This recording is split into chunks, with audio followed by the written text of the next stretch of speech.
नमस्ते बच्चों। Online class में आपका स्वागत है।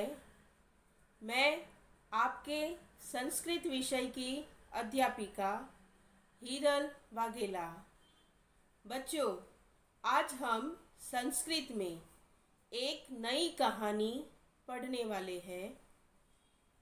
चैप्टर नंबर 8, काकस्य चातुर्यम, द क्रोज क्लेवरनेस, यानी कौवे की चतुराई।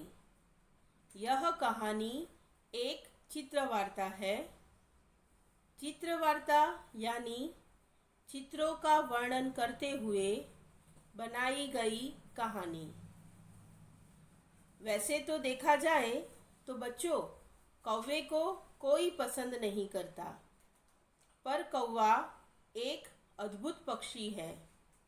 वह अपनी चतुराई के कारण प्रसिद्ध है। आपने कौवे के बारे में बहुत सारी कहानियाँ पढ़ी है।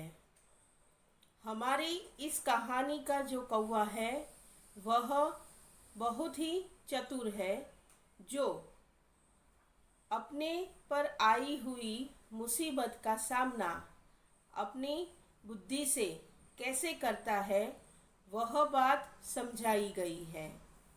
तो बच्चों, चले ऐसे ही एक चतुर कौवे की कहानी को पढ़कर समझते हैं। विषय संस्कृत, कक्षा 6, पाठ अष्टमः, काकस्य चातुर्यम, द क्रोज क्लेवरनेस, यानी कौवे की चतुराई।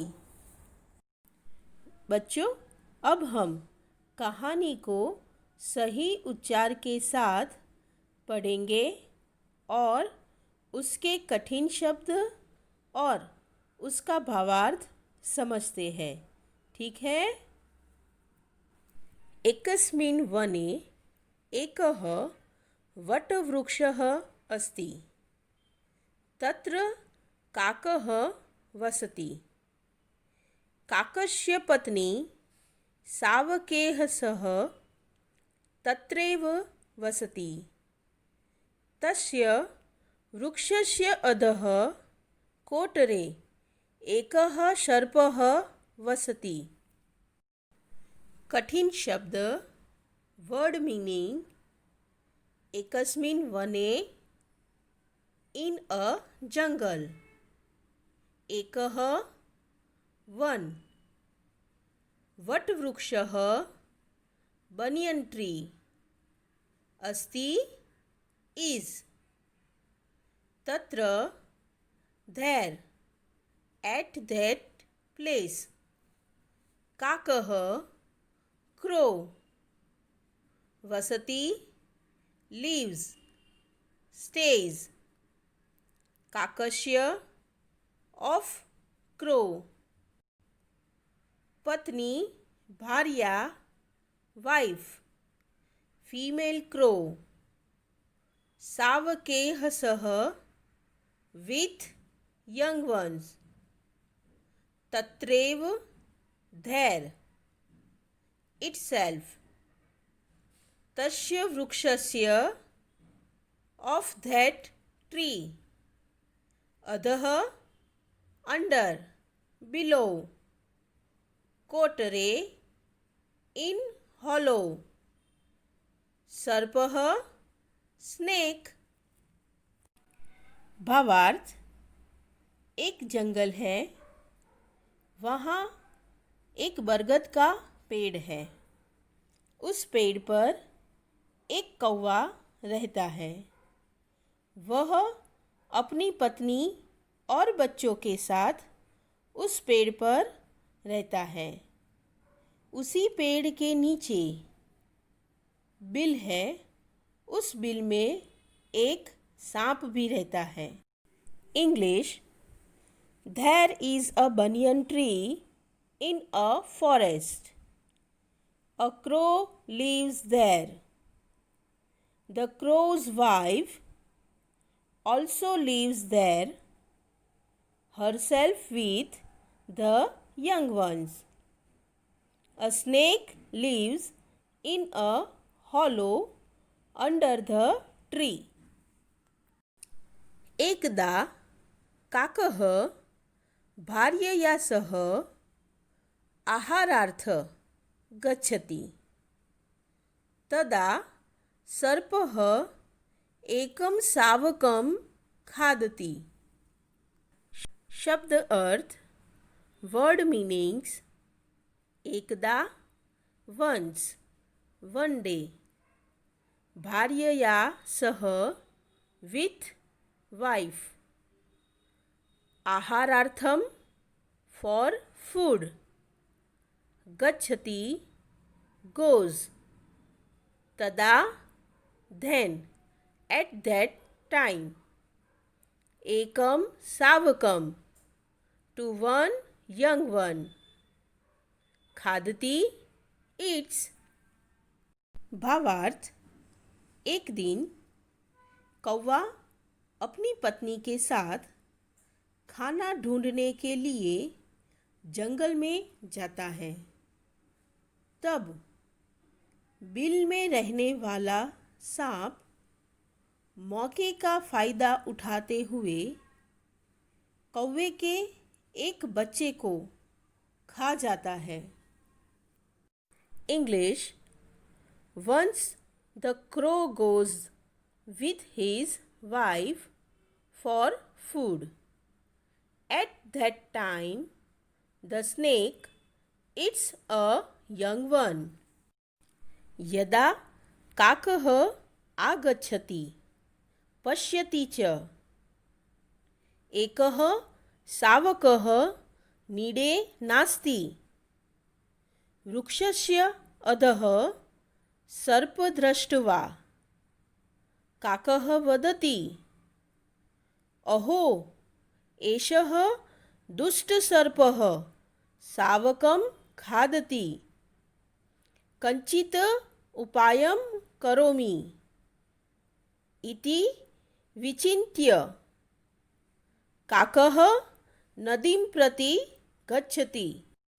शब्द अर्थ आगच्छति कम्स पश्यति च एंड सीज नीडे इन नेस्ट नास्ति is not.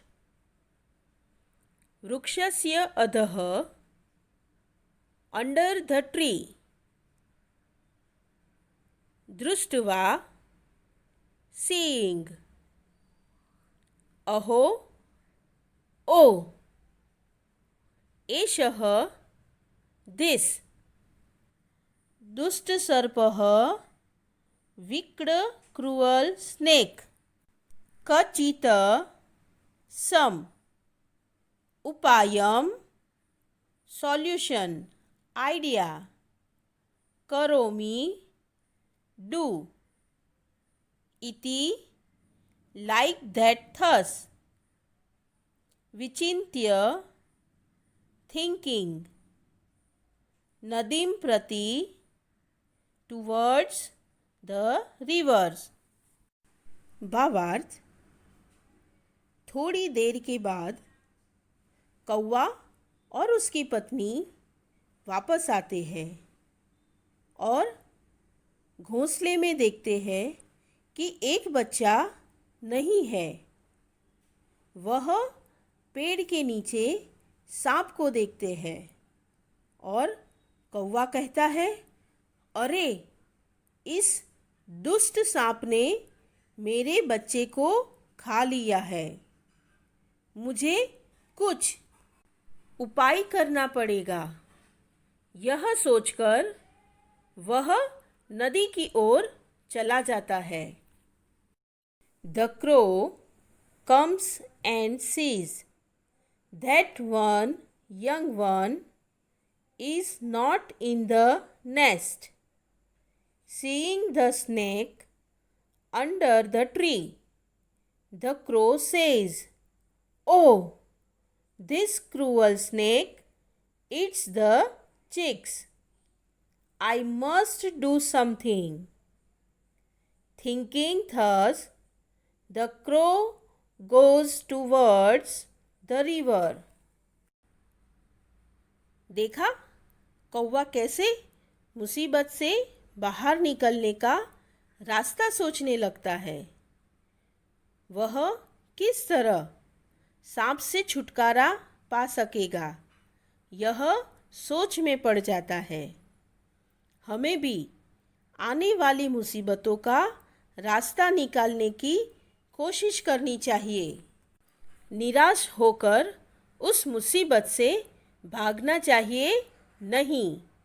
ठीक है बच्चों, इसके आगे की कहानी हम सेशन 2 में पढ़ेंगे। तब तक आप इस कहानी के कठिन शब्दों के अर्थ को अपनी संस्कृत क्लास वर्क में लिखना और इस कहानी को पढ़ना। फिर मिलते हैं। धन्यवाद।